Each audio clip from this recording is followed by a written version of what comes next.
cities by next year.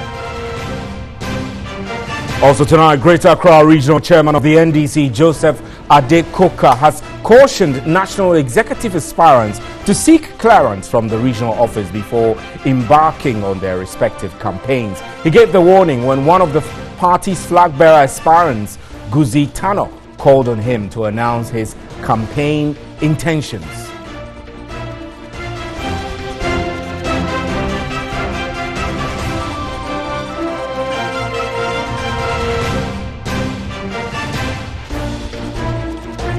And government has begun processes to secure a strategic investor to partner the Ghana Ports and Harbours Authority to revamp the ailing Tema PSC dry dock and shipyard. Transport Minister Kweku Fori Isiama says 6 shortlisted bidding companies have been selected, out of which 1 will be tasked to scale up facilities at the yard.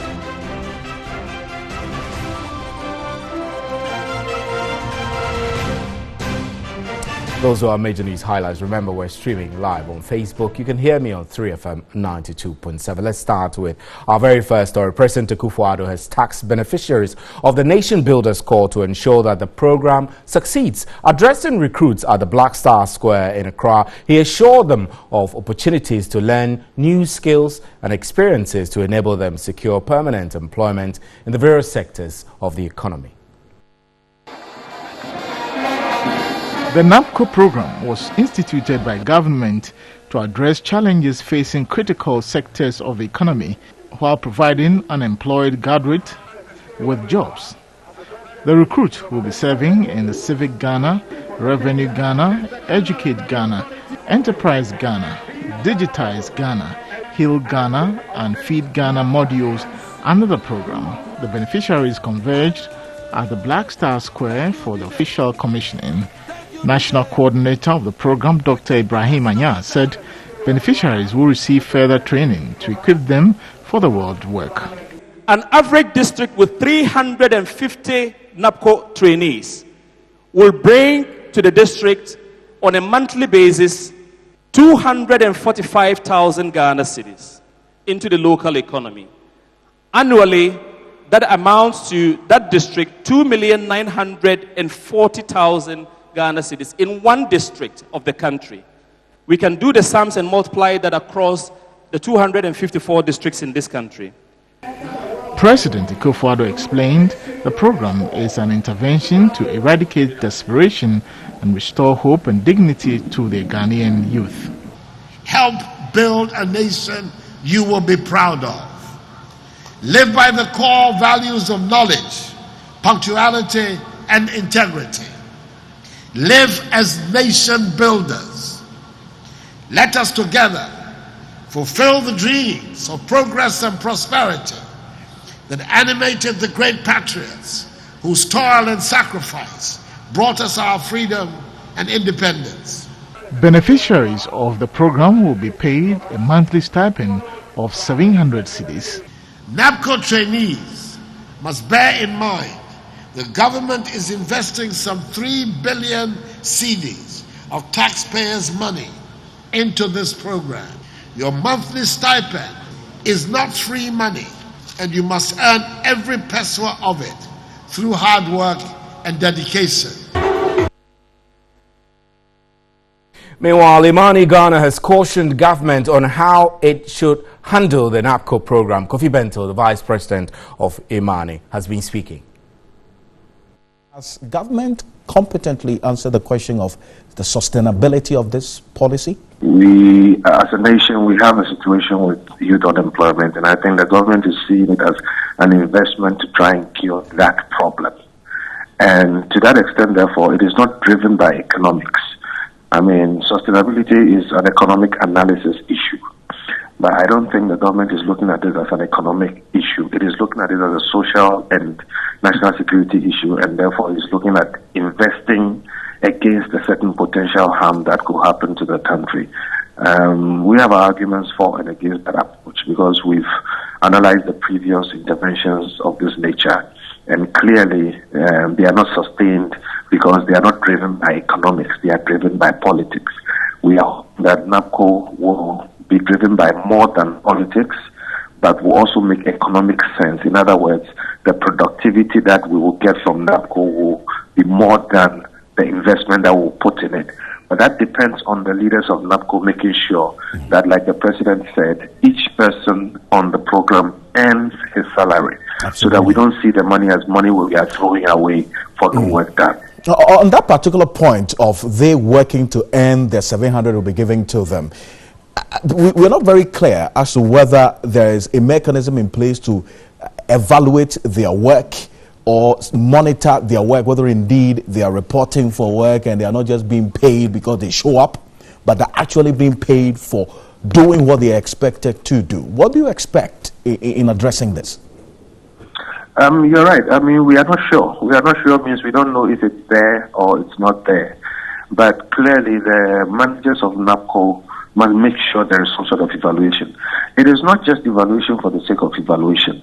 You know, when you pay somebody a certain amount of money or you put that money in the economy and you do not get the necessary productivity worth that money, you are just creating inflation. So it's not just about, monitoring and then writing reports, but making sure that whatever these people are doing, they generate, enough productivity to make economic sense of the investment that has been put in them. So if somebody is being paid 700 cedis, they must have done work that generates more than 700 cedis. If they go to GRB, make sure that they are raising more than that amount of money. Then the whole economy is going to benefit. You understand? So we must hope that the managers can, make these young men and women really earn what they are being given, and hopefully even more. Then we'll get collateral economic benefit from this program. Right, let's get on to Skype. Information Minister Designate Kojo Pong Nkrumah joins us now. Good evening, sir, and thank you extremely. We're grateful for your time. Now, the suggestion from Imani Ghana, we heard him. We heard Kofi Bento a while ago suggest that this is not sustainable. Good evening. Your question is? My question is, Imani suggests that the NAPCO and all the investment towards it is more political than economics, and it's not sustainable. It doesn't look like it's sustainable. Well, that's their opinion, and in this democracy that we practice, people are entitled to various opinions, so that's their opinion. NAPCO is a program that is aimed at achieving a number of objectives. One, it gets a cohort of people who are graduates but are unemployed out of the unemployment bracket. Two, it puts them on a skills development path, because as you will notice, there is a gap between what the world of work is looking for and the academics that many of these young people have learned in school. So the second phase is that it gives them an opportunity to acquire employable skills. And three, they are placed or designated to work in public sector organizations mostly, where they are expected to contribute to efficiency and productivity at the end of the day. A budgetary allocation has been made for it. Money has been made available for it, so that these persons can earn, and that's what the president spoke about, earn a stipend of about 800 Ghana cedis, about 700 Ghana cedis at the end of every month. And they're going to be on it for 3 years, during which period they also get to acquire soft skills through NEP and COTPET. So this is more like a graduate. This is more like graduate internship, and it does look like a duplication of previous policies under Kufuor and Mahama, which didn't do particularly very well. No, that's not correct. There's no graduate employment program. This is the first graduate employment program because it tackles, or it focuses clearly on the graduate unemployment challenge. It also focuses on providing them with skills and improving efficiency and productivity in the public sector. There's no other program like this. It is not a duplication of any other program. It is also not necessarily a graduate internship program. These are jobs. These persons are getting paid for it. And it puts them on a path so that as more economic opportunities are created, when we get to recruiting in those public sector agencies, these persons who have had an opportunity to acquire on-the-job skills in these specific areas become very, very bright prospects for some of these areas. And is there a clearly defined exit plan? Of course there is. There are three main paths to exit. One of them being that, as I mentioned a few seconds ago, there is opportunity at the end of it when we get to recruitment in these areas. Those who have had the opportunity to acquire skills and work in these areas are an interesting prospect. There are also those who will be capitalized so that they can venture out on their own, into the private sector. And then those who will be assisted so that they can provide some of these same services that they are going to be providing in the public sector. They can provide them as subcontractors to the agencies in which they are working. And we expect that in 3 years, or before they exit in 3 years, they are provided with the necessary skills to enable them to do all of these. And the 700 allowance they will be receiving, may I know if this is taxable? It is my understanding that this is their take-home. So it means that you're paying a little bit more? It is my understanding that the 700 is their take-home. And let's talk about monitoring. I mean, you're paying people 700 Ghana cedis. Whatever it is, you need to have in place systems of monitoring, the productivity on the job, what they bring in, whether what they put in to earn that 700. Can you tell us what is in place to ensure that these graduates are monitored effectively to ensure productivity? Yes, everybody is being placed in a district to work, and every district has a coordinator for that district. There is an online elaborate platform that allows us to literally clock in each of these single individuals when they report for work, to have their supervisors literally appraise or assess them on that platform, so that both at the district level and at the national level we have clarity on who is delivering value and who is not delivering value.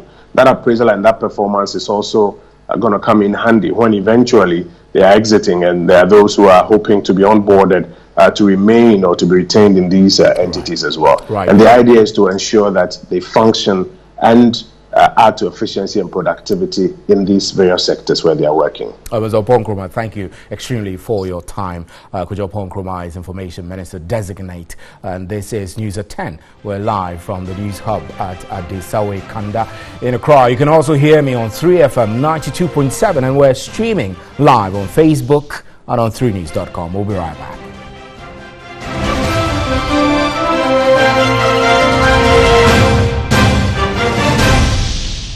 Welcome back. Now, President of the Ghana Association of Bankers, Alhassan Andani, has advised customers to do due diligence before selecting investment firms to do business with. He argues this can reduce the high levels of Ponzi schemes reported in recent times. He spoke ahead of the Media Generals Forum on Ponzi schemes in the country.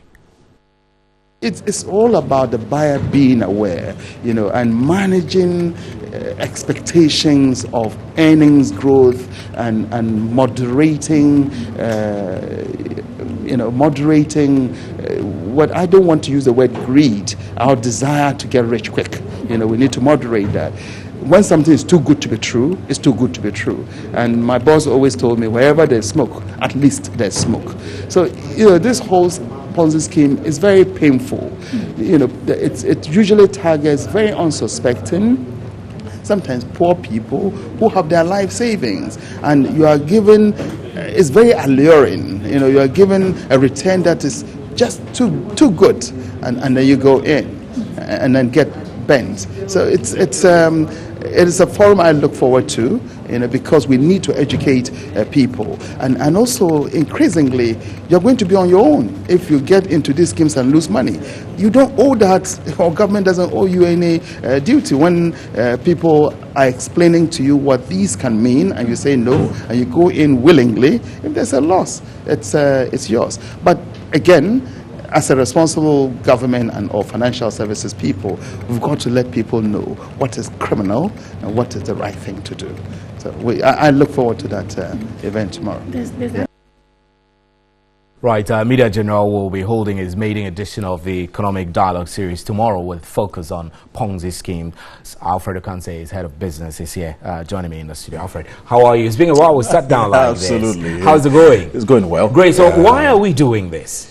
We're doing this because there are innocent Ghanaians who are falling victim to these Ponzi schemes. Alhassan Andani described them as wicked schemes. And There are three aspects of this. There are those who, would argue from the greed perspective that are people who just fall victim to this because of their greed. Well, you may be right in going that way, but we are focusing on those who are innocent and as a result of lack of knowledge on this, and usually gullible. Absolutely, and they fall prey to this, and also fall, as a matter of fact, fall victim to these Ponzi schemes. And so we identify the knowledge gap in there, and indeed at this time knowledge is the currency of this moment, and so we decided to pull these key speakers together and have this national conversation here at the Executive Theatre TV3. So that's the motivation, to put out the knowledge, to ensure that people are better armed with the investment knowledge to take the right decisions. I know there have always been questions of what investments are suitable, what are good, and I heard Andani suggest that if it's too good to be true, then it's obviously too good to be true. It's questionable. So what should audiences expect of this dialogue series? You should expect to be informed, expect to be educated, and also have all the questions on their minds answered, because what we intend to do is to accommodate as many questions as possible, because it's happening at a time where there's a lot going on, in the financial space, especially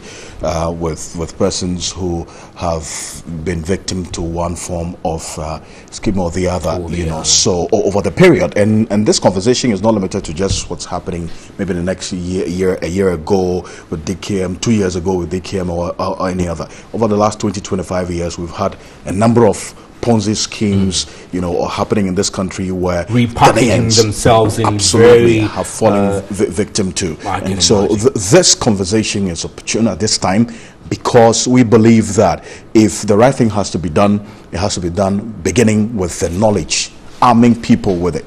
The Bank of Ghana cannot identify, in fact, they are not even resourced enough to identify all the schemes across the country.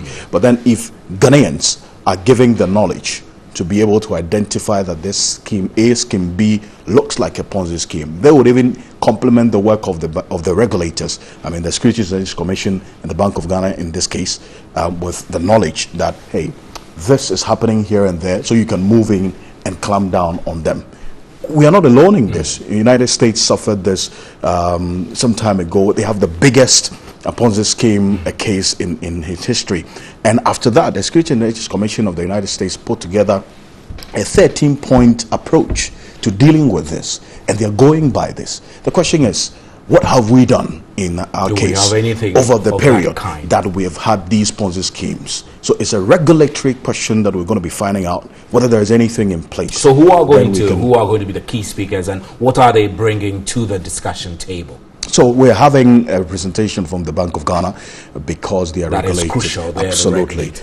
Major regulators in this financial space. We're having a presentation from the Securities and Exchange Commission as well, because for these Ponzi schemes, it falls directly under their mandate, and so they would also be speaking on that, what people should know in taking a decision to invest. I would also have Kofi Bento, who is a senior vice president of Imani Ghana.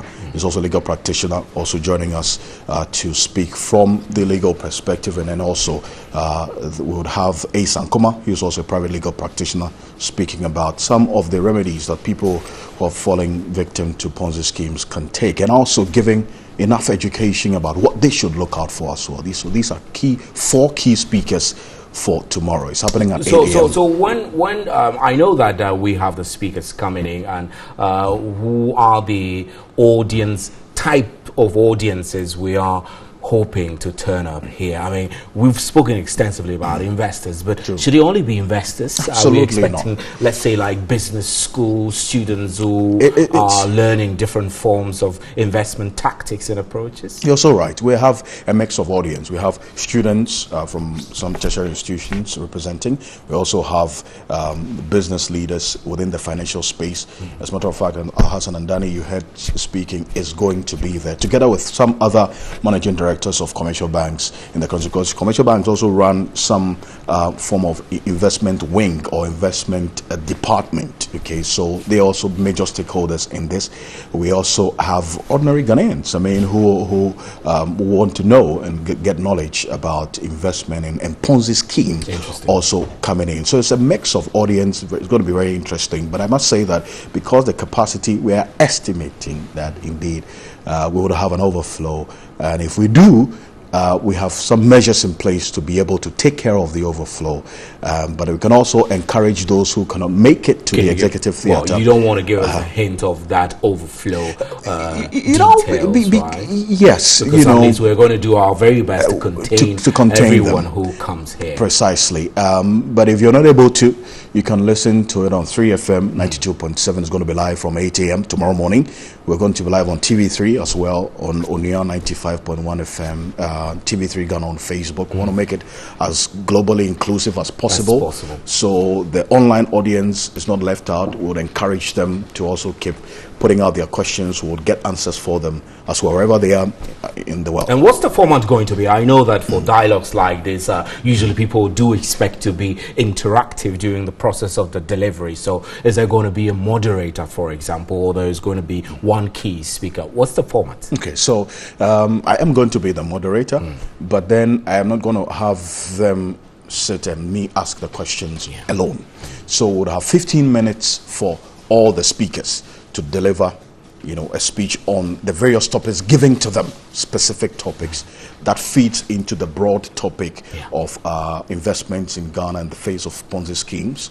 And also then after the 15 minutes presentation by all the 4 speakers, we would have another 1 hour for the audience, both the live audience in the executive theatre here at TV3, and then also those who are listening to us will be sending their questions via the WhatsApp number. We'll be providing social media, Facebook, Twitter. We're going to be heavily represented on social media, various social media platforms, just to make sure that it's an inclusive discussion we'll be having tomorrow. Right, Alfred Okanse, we're grateful, and thank you very much extremely for coming. Alfred Okanse is head of business here, and I'm Stephen Enti. We're grateful that you made time to be with us. On behalf of the crew, good night. There is more news at 3news.com, and we'll be expecting you at the dialogue series tomorrow. Good night.